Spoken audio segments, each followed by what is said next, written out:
इस कार्यक्रम के सभी तथ्य मूल दस्तावेजों, किताबों से लिए गए हैं। कुलबेली में आपका स्वागत है। आप सुन रहे हैं भारतीय इतिहास, धरोहर और भारतीय संस्कृति से जुड़ा कार्यक्रम अखंड भारत। भारत की आजादी की कहानी के चौथे एपिसोड में आप अंग्रेजों के छल कपट की कहानी सुनेंगे। कैसे अंग्रेजों ने भारत के उद्योग धंधों को नष्ट किया। आप सुनेंगे कि कैसे अंग्रेजों ने दिल्ली पे अपना अधिकार जमाया, कैसे अंग्रेजों ने मराठों को कमजोर किया। अभी तक आपने सुना 17वीं शताब्दी के शुरू में अंग्रेजी ईस्ट इंडिया कंपनी भारत में व्यापार करने के लिए आई।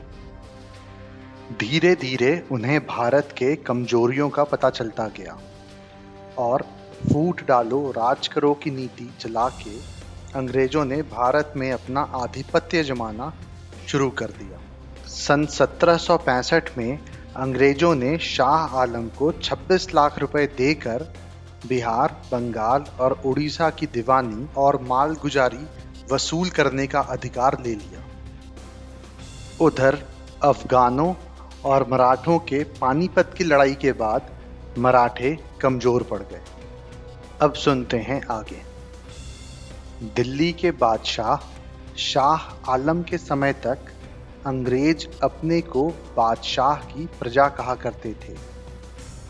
गवर्नर जनरल की मुहर पर भी दिल्ली सम्राट का विशेष सेवक शब्द लिखे रहते थे।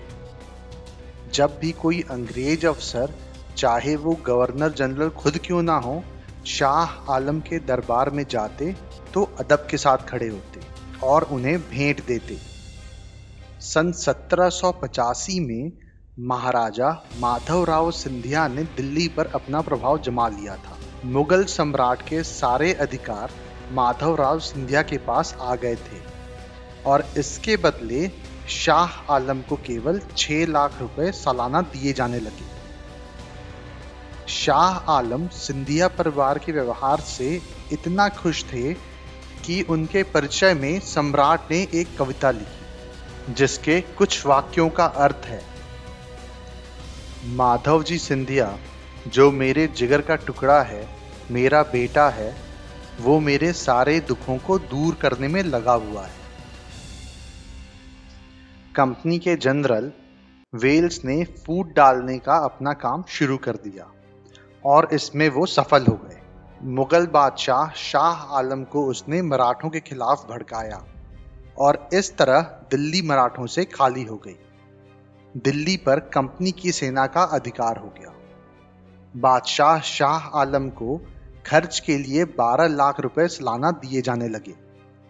उधर अवध में अंग्रेजों ने नवाब वजीर अली को कैद करके बनारस भेज दिया और उसकी जगह सादत अली को बादशाह बना दिया। सादत अली और अंग्रेजों के बीच चिरस्थायी दोस्ती का लक्ष्य था, लेकिन जल्द ही अंग्रेजों का दबाव पड़ने लगा। सादत अली के सारे अधिकार और आमदनी के जरिए छीन लिए गए। नवाब सादत अली ने कंपनी के रेजिडेंट मिस्टर स्टॉक के जरिए जनरल को एक पत्र भेजा जिसमें कहा गया था कि कंपनी सरकार अपनी ही शर्तों को तोड़ रही है। इस पर जनरल ने कहा, नवाब का यह खत इतने गुस्ताखी भरे शब्दों में लिखा हुआ है कि मैं इसे लेने से इनकार करता हूँ। ये खत नवाब को वापस कर दिया जाए और अगर नवाब ने फिर भी इस तरह अंग्रेज सरकार की इंसाफ पसंद और ईमानदारी पर शक जाहिर किया तो उसे सजा दी जाए। दूसरी तरफ अंग्रेज चाहते थे किसी तरह मराठों को और कमजोर किया जाए। महाराजा दौलत राव सिंधिया और जसवंत राव होलकर 2 ऐसे वीर थे जो उनकी आंखों का कांटा बने हुए थे। अंग्रेजों ने जब दोनों के खिलाफ चालें चली तो दोनों एक हो गए। इस पर अंग्रेज घबरा गए। उन्होंने पहले दौलत राव सिंधिया से संधि की और ताप्ती और चंबल के बीच में सिंधिया ने जो इलाका जीता था वो उनका ही मान लिया गया। चंबल नदी महाराज सिंधिया के राज्य की सीमा मान ली गई। इसी तरह जसवंत राव होलकर से भी संधि कर ली गई। ताप्ती और गोदावरी के दक्षिण का सारा इलाका होलकर को वापस दे दिया गया। दक्षिण भारत में एक वीर जाति थी, पिंडारी। अंग्रेज इतिहास लेखकों ने वीर पिंडारियों के चरित्र पर अनेक झूठे इल्जाम लगाए। उन्हें डाकू और लुटेरा कहकर बदनाम किया गया। लेकिन सच्चाई ये है कि पिंडारी दक्षिण भारत के राजाओं के सेवा में सवार हुआ करते थे। उनके पास अपने घोड़े होते थे। नसरू खां पिंडारी शिवाजी का एक विश्वस्त जमादार था। होलकर और सिंधिया की सेना में भी हजारों पिंडारी योद्धा और सरदार मौजूद थे। हीरा पिंडारी और बुरहान खां पिंडारी माधोजी सिंधिया के दो विश्वस्त योग्य सेनापति थे। दौलत राम सिंधिया की सेना में भी सरदार चीलो खां और करीम खां पिंडारी थे, जिन्हें नवाब की उपाधि मिली हुई थी।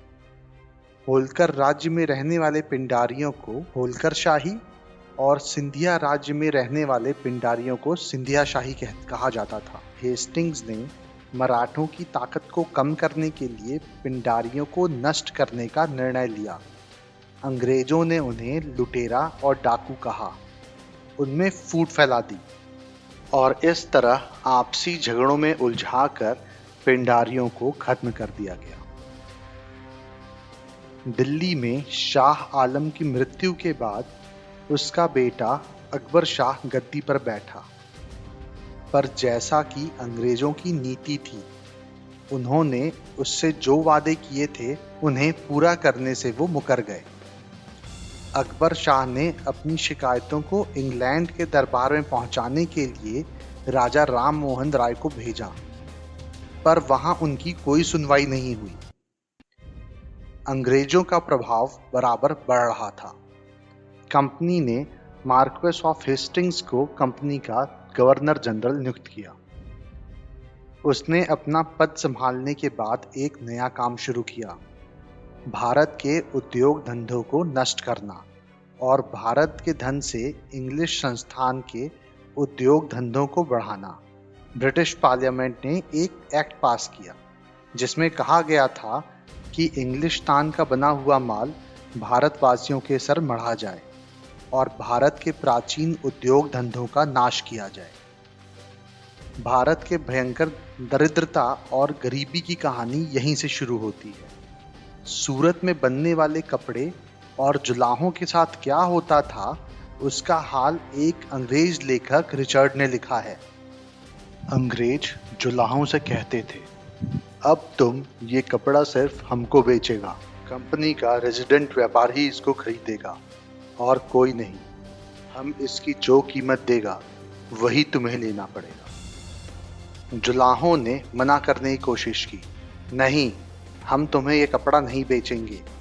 तुम 10 रुपए का माल 1 रुपए में खरीदते हो। ये जुलाहा हम अंग्रेजों से जबान लड़ाता है, इसको 100 कोड़े मारो। जुलाहों से इतनी जबरदस्ती की जाती थी, इतनी सजाएं दी जाती थी कि ना जाने कितने जुलाहों ने अपना पेशा छोड़ दिया, पर उन्हें पेशा छोड़ने से भी रोका जाता था। बंगाल में भी इसी तरह के जुर्म जुलाहों पर हो रहे थे। उनके सर इतना काम मढ़ा जाता था जो वो नहीं कर पाते थे, इसलिए उनका माल और सामान लेकर उसी जगह नीलाम कर दिया जाता था। कच्चे रेशम के धागे लपेटने वालों पर इतना जुल्म किया जाता था कि कई जुलाहों ने उन जुल्मों से तंग आकर हाथों के अंगूठे तक काट लिए, जिससे रेशम का धागा ना बनाना पड़े। धीरे धीरे भारत का कागज उद्योग, चीनी उद्योग, भारतीय जहाजरानी उद्योग आदि सभी नष्ट हो गए। ईस्ट इंडिया कंपनी और अंग्रेज सरकार की कोशिशों का ये फल निकला कि भारत संसार का एक गरीब देश बनकर रह गया। भारत के प्राचीन उद्योग केवल इतिहास की बात बनकर रह गए। हेस्टिंग्स ने जहां भारत के उद्योग नष्ट किए, दौलत को लूटा, वहीं ब्रिटिश साम्राज्य बढ़ाने में उसकी भूमिका बराबर बढ़ रही थी। वो मराठों की ताकत को खत्म करने के लिए आगे बढ़ा। उस समय पूना में बाजीराव पेशवा का शासन था। अंग्रेजों ने दोस्ती के नाम पर उससे धोखा किया और युद्ध का बहाना ढूंढने लगे। 30 अक्टूबर 1817 को अंग्रेजों की सेना ने पूना के पास डेरा डाल दिया। मराठों ने समझ लिया था कि अंग्रेज अब तक दोस्ती की जो बातें कर रहे थे वो सब झूठ थीं। वो तो युद्ध ही करना चाहते थे। बापू गोखले पेशवा की सेना के प्रधान सेनापति थे। वे एक अत्यंत देशभक्त, युद्ध कुशल और वीर सेनापति थे।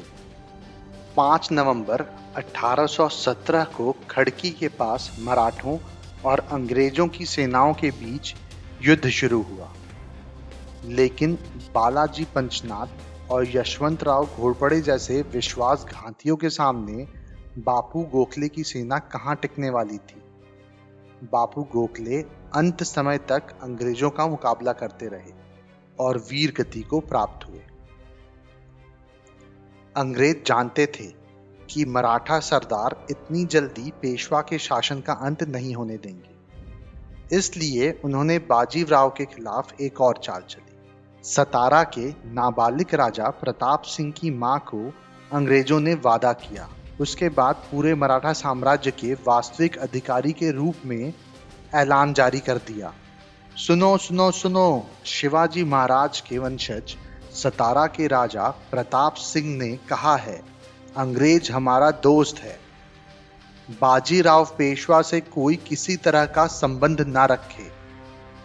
हर आम और खास का फर्ज है कि इस लड़ाई में अंग्रेजों की मदद करें। इस ऐलान से बाजीराव पेशवा की स्थिति काफी कमजोर हो गई। मजबूर होकर बाजीराव पेशवा ने अंग्रेजों की अधीनता स्वीकार कर ली। मुझे उम्मीद है आपको ये कहानी पसंद आई होगी। ऐसी ही और कहानी सुनने के लिए हमारे चैनल को लाइक और सब्सक्राइब करें। इस कहानी को ज़्यादा से ज़्यादा शेयर करें। जल्द ही मिलते हैं एक और नई कहानी या किस्से के साथ। तब तक के लिए धन्यवाद।